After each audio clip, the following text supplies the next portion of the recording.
E olha só, a gente continua falando sobre a tireoide, porque um dos especialistas que também acompanha o paciente que tem problema, na verdade, é o que deve acompanhar, né? Quem tem o problema com a glândula é o endocrinologista. Por isso, já está aqui conosco, nos nossos estúdios, a endocrinologista Mari Cassol. Boa tarde, doutora, seja bem-vinda. Boa tarde, obrigada. Muito bem, seja muito bem-vinda sempre ao Ver Mais. E nós temos aí, a gente até observava aqui, né, enquanto a matéria ia rodando, né, sobre a questão de algumas diferenças, né?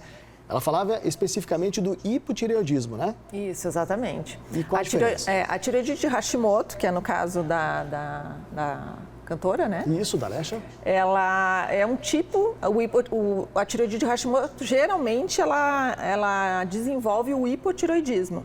Então a gente tem o hipo e o hiper, né? Que são as disfunções mais comuns da tireoide. E a tireoidite de Hashimoto é uma doença autoimune, que ataca a tireoide e faz com que ela diminua a sua função.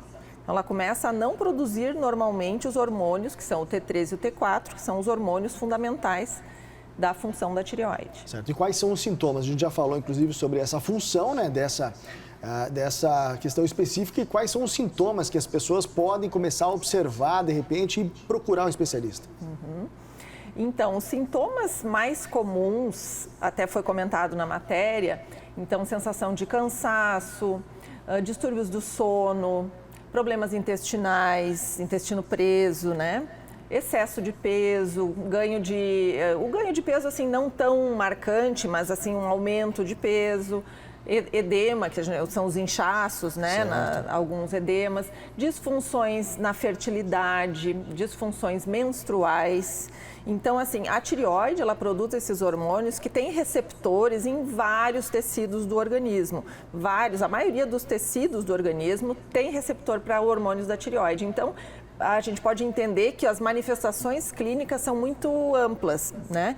Então, até alterações do funcionamento do coração, da memória, né? Então, são amplas as manifestações e são fáceis também de se confundir com outras doenças. Por isso é importante a avaliação do especialista. Certo. E existe uma idade específica onde ela afeta mais e quais pessoas têm mais, enfim, podem apresentar mais do que outras? Então, é mais comum nas mulheres, né? Realmente são 10 mulheres acometidas para cada homem. A tireoidite Hashimoto realmente é bem mais comum nas mulheres, principalmente acima dos 40 anos. Mas não exclui que possa acontecer em mulheres mais jovens e inclusive em crianças. Certo. E a questão do câncer da tireoide, o câncer de tireoide, né? Porque isso também acaba entrando muito quando a pessoa vai, quando descobre, né? E acaba fazendo algumas confusões sobre, né? Muitas vezes até por não procurar um especialista ou por ir muito no que a internet fala, acaba muitas vezes se perdendo no que aquilo que deveria ser feito, né? É um dos assuntos que eu acho que tem que levar em consideração sempre nas entrevistas, eu acho que é falar da questão da internet mesmo, porque tem muita informação desconexa que causa muita confusão mesmo. Então agora a gente estava falando do hipotireoidismo, tireoidite de Hashimoto, uma doença autoimune. Mas existem outros problemas da tireoide que são os nódulos. Então, os nódulos tireoidianos são distúrbios, não são funcionais, são distúrbios anatômicos, né? Que a gente não vai alterar a função da tireoide, mas pode estar relacionado com alguma neoplasia, um câncer, né? Mas a grande maioria dos nódulos de tireoide, eles são nódulos benignos. E alguns realmente são malignos que precisam de cirurgia, mas a grande maioria não precisa de cirurgia. Então, o desafio para o endocrinologista é realmente fazer essa diferença. E para que a gente faça adequadamente essa diferença, a gente precisa ter o conhecimento clínico, precisa ter a imagem bem feita, né, com ultrassonografia. E em alguns casos, a gente faz a punção aspirativa, que é um exame realizado com agulha fina, né, na região da tireoide, guiada por ultrassom. Então, a gente precisa saber primeiro quais são os nódulos que eu preciso fazer a punção. E a partir da punção, aí eu preciso definir se esse nódulo vai para a cirurgia ou não. Então, um dos problemas que eu até vou aproveitar aqui o momento é que a gente tem visto muita indicação de punção aspirativa desnecessária hoje em dia. Porque se faz muito exame de imagem, né? A maioria faz exame de check-up, acaba fazendo o exame de ultrassom e às vezes vem um nódulozinho ali.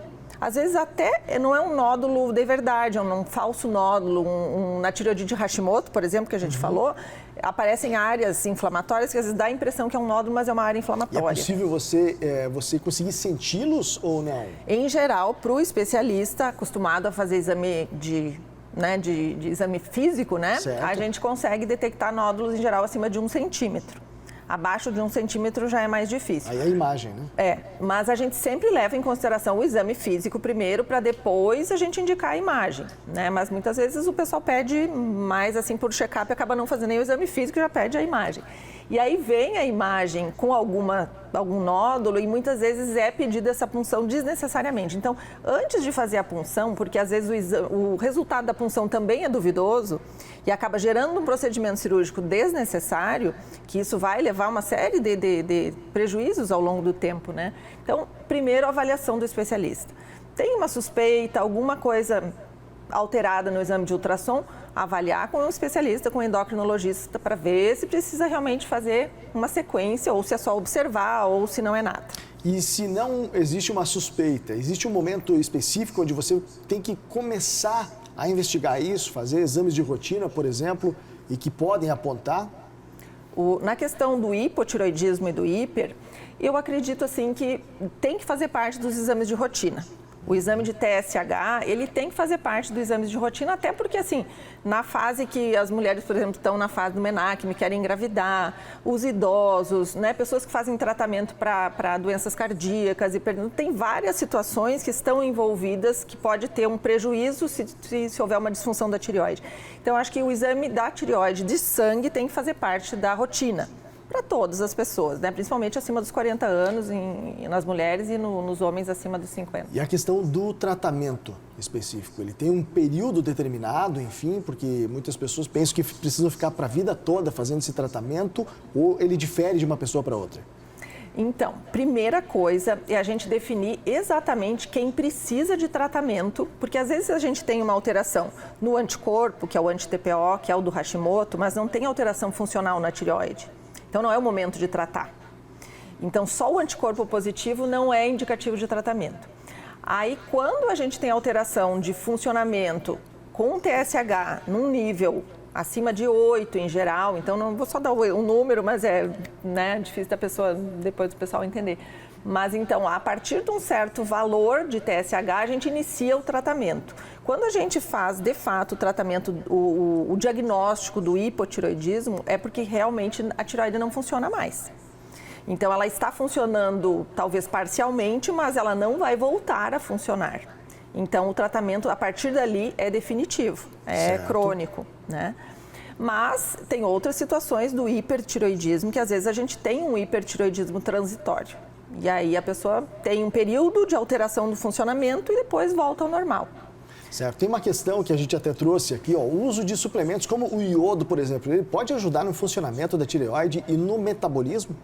Então, isso é um mito bem grave, digamos assim, até, né? Que tem acontecido muito, até na internet, enfim, porque o quê? O iodo é o substrato principal para o funcionamento da tireoide, né? Então, para formar os hormônios, o T3 e o T4, precisamos do iodo.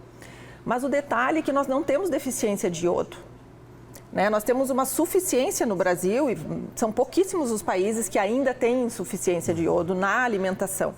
Então, nós não temos deficiência. Então, a gente já tem a quantidade necessária. Se a tireoide não está funcionando, é por outro motivo, né? Então, se a gente usar o iodo em excesso, e o pessoal aí às vezes usa meio, né? De maneira desenfreada, né? Ouve falar que faz bem e tal, e toma uma gotinha ou outra do Lugol, que é uma substância que contém grande quantidade de iodo, e na verdade faz o efeito contrário. Ele pode desencadear uma tireoidite Hashimoto, pode desencadear um bloqueio da função da tireoide, e naquela tireoide que tem, por exemplo, já uma hiperfunção, ele pode piorar muito mais. Então, não se deve usar iodo de forma alguma, indiscriminadamente.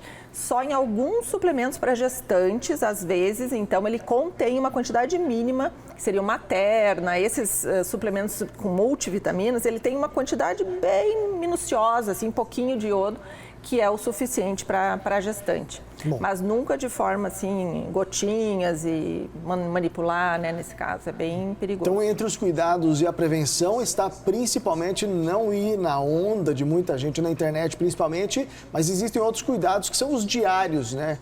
questão de alimentação influencia muito, enfim, no dia a dia, nos hábitos diários, isso pode também influenciar para esse tratamento, para essa prevenção? Não. Não. É importante falar, né?